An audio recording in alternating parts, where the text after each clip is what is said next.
PART IV CHAPTER III Of Crime and Punishment by Fyodor Dostoevsky Translated by Constance Garnett. Recording by Expatriate in Bangor, Maine. PART IV CHAPTER III The fact was that up to the last moment he had never expected such an ending. He had been overbearing to the last degree, never dreaming that two destitute and defenceless women could escape from his control. This conviction was strengthened by his vanity and conceit, a conceit to the point of fatuity. Pyotr Petrovitch, who had made his way up from insignificance, was morbidly given to self‐admiration, had the highest opinion of his intelligence and capacities, and sometimes even gloated in solitude over his image in the glass. But what he loved and valued above all was the money he had amassed by his labour and by all sorts of devices. That money made him the equal of all who had been its superiors. When he had bitterly reminded Dounia that he had decided to take her in spite of evil report, Pyotr Petrovitch had spoken with perfect sincerity and had indeed felt genuinely indignant at such black ingratitude. And yet, when he made Dounia his offer, he was fully aware of the groundlessness of all the gossip. The story had been everywhere contradicted by Marfa Petrovna and was by then disbelieved by all the townspeople, who were warm in Dounia's defence. And he would not have denied that he knew all that at the time. Yet he still thought highly of his own resolution in lifting Dounia to his level and regarded it as something heroic.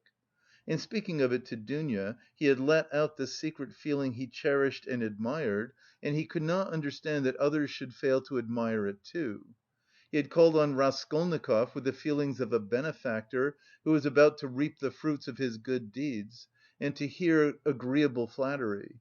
And as he went downstairs now, he considered himself most undeservedly injured and unrecognised. Dounia was simply essential to him. To do without her was unthinkable.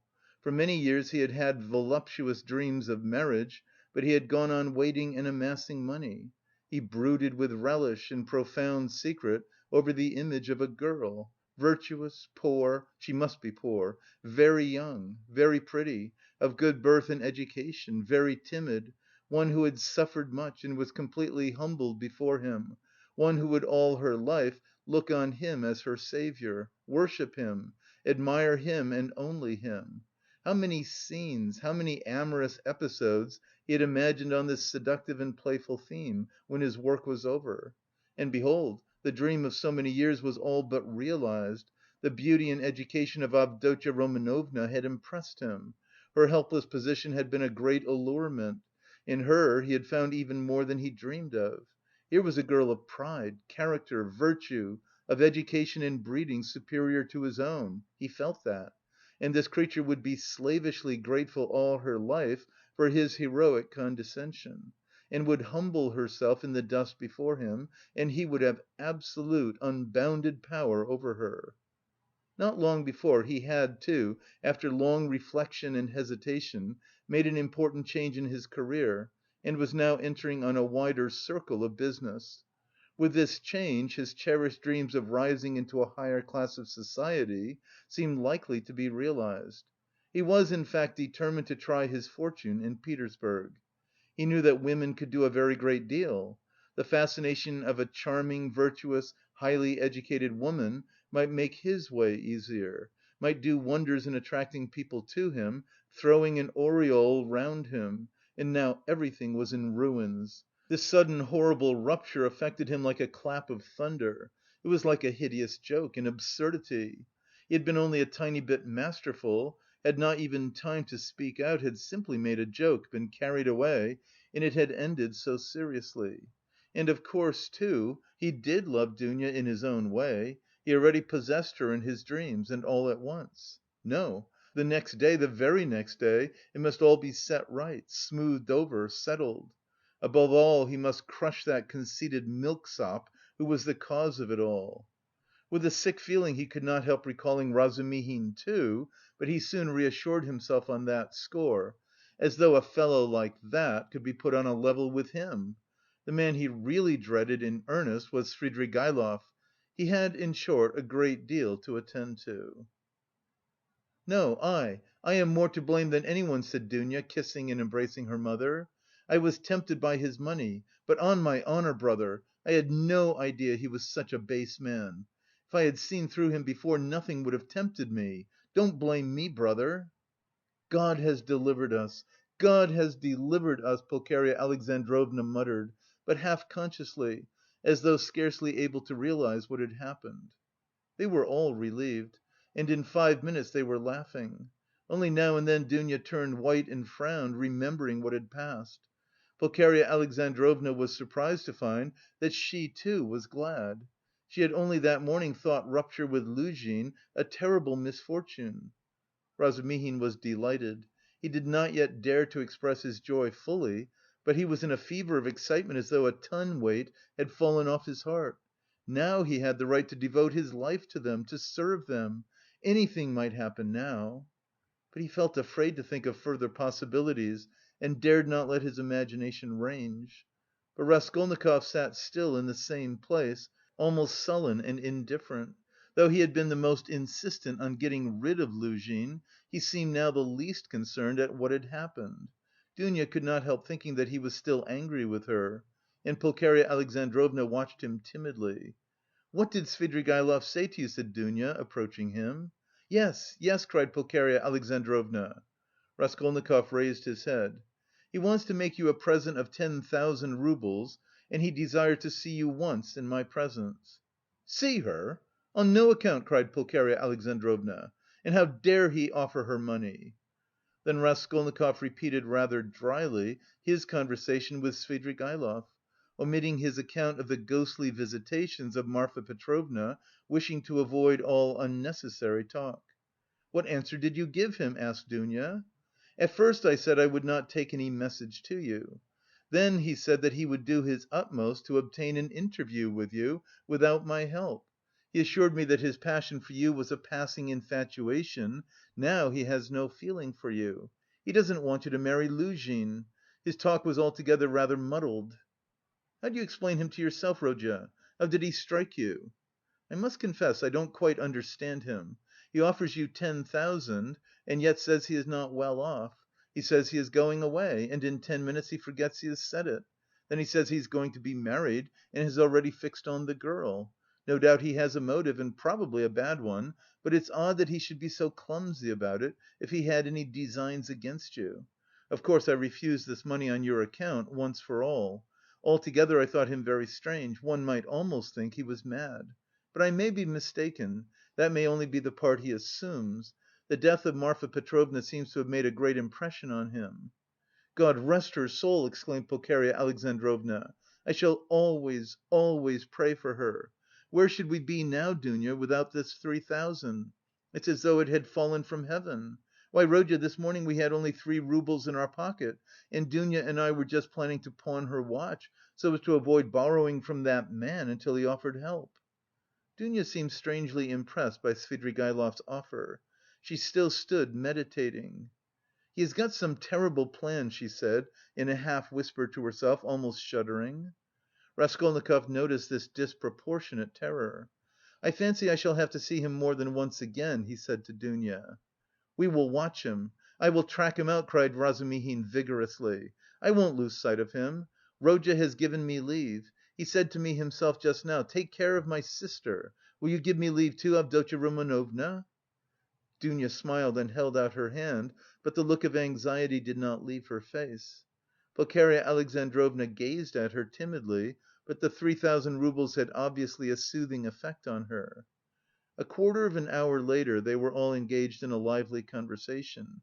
Even Raskolnikov listened attentively for some time, though he did not talk. Razumihin was the speaker. "And why should you go away?" he flowed on ecstatically. "And what are you to do in a little town? The great thing is, you are all here together and you need one another, you do need one another, believe me, for a time anyway. Take me into partnership and I assure you we'll plan a capital enterprise. Listen, I'll explain it all in detail to you, the whole project. It all flashed into my head this morning before anything had happened. I tell you what, I have an uncle. I must introduce him to you, a most accommodating and respectable old man. This uncle has got a capital of 1,000 roubles, and he lives on his pension and has no need of that money. For the last 2 years he has been bothering me to borrow it from him and pay him 6% interest. I know what that means, he simply wants to help me. Last year I had no need of it, but this year I resolved to borrow it as soon as he arrived.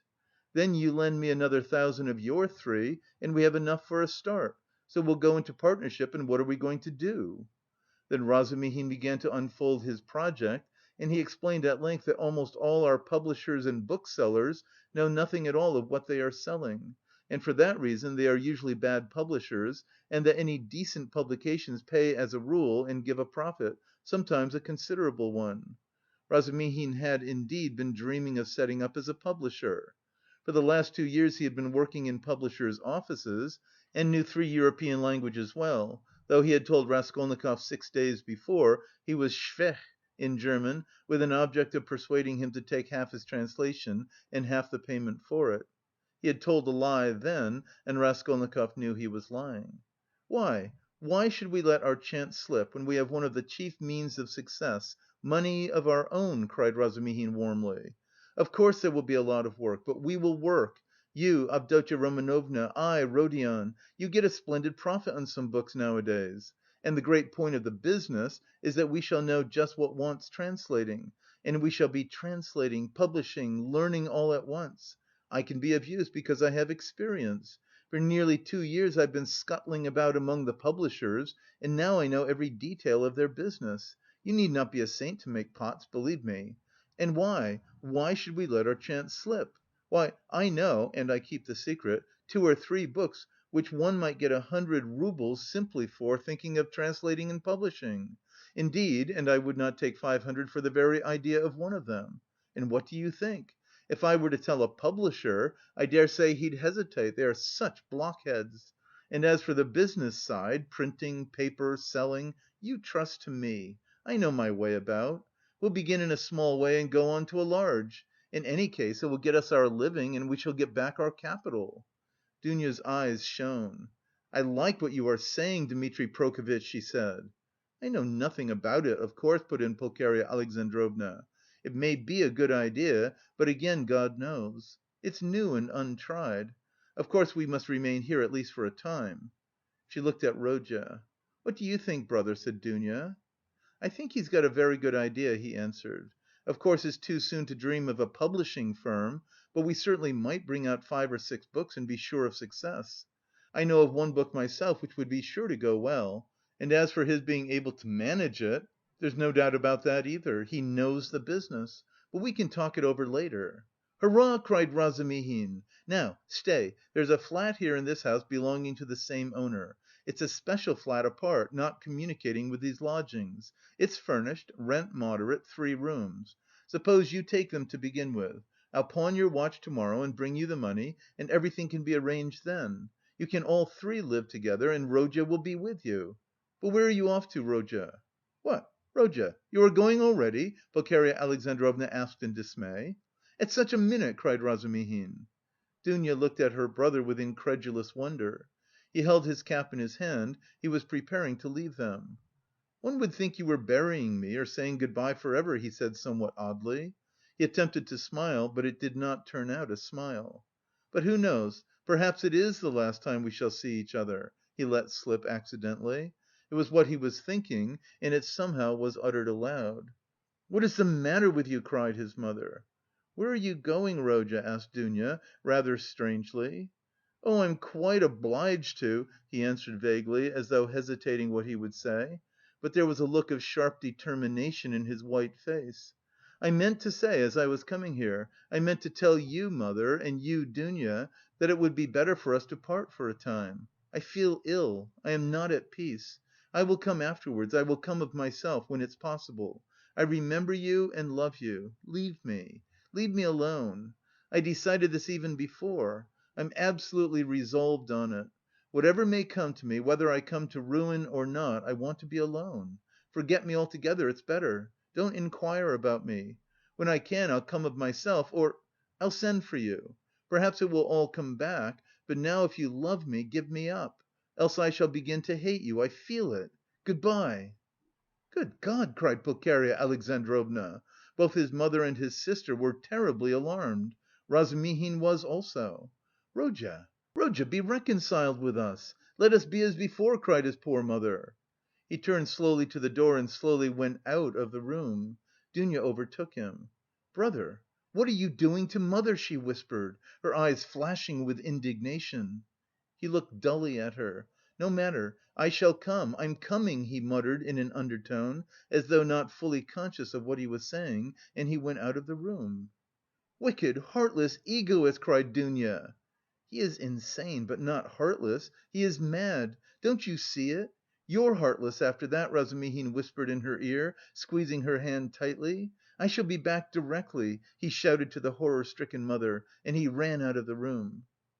Raskolnikov was waiting for him at the end of the passage. "I knew you would run after me," he said. "Go back to them. Be with them. Be with them to morrow and always.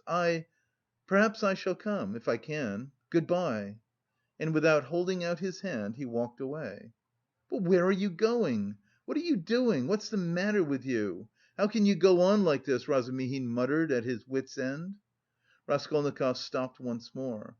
"Once for all, never ask me about anything. I have nothing to tell you. Don't come to see me. Maybe I'll come here. Leave me, but don't leave them. Do you understand me?" It was dark in the corridor; they were standing near the lamp. For a minute they were looking at one another in silence. Razumihin remembered that minute all his life. Raskolnikov's burning and intent eyes grew more penetrating every moment, piercing into his soul, into his consciousness. Suddenly Razumihin started. Something strange, as it were, passed between them. Some idea, some hint, as it were, slipped, something awful, hideous, and suddenly understood on both sides. Razumihin turned pale. "Do you understand now?" said Raskolnikov, his face twitching nervously. "Go back, go to them," he said suddenly, and turning quickly, he went out of the house.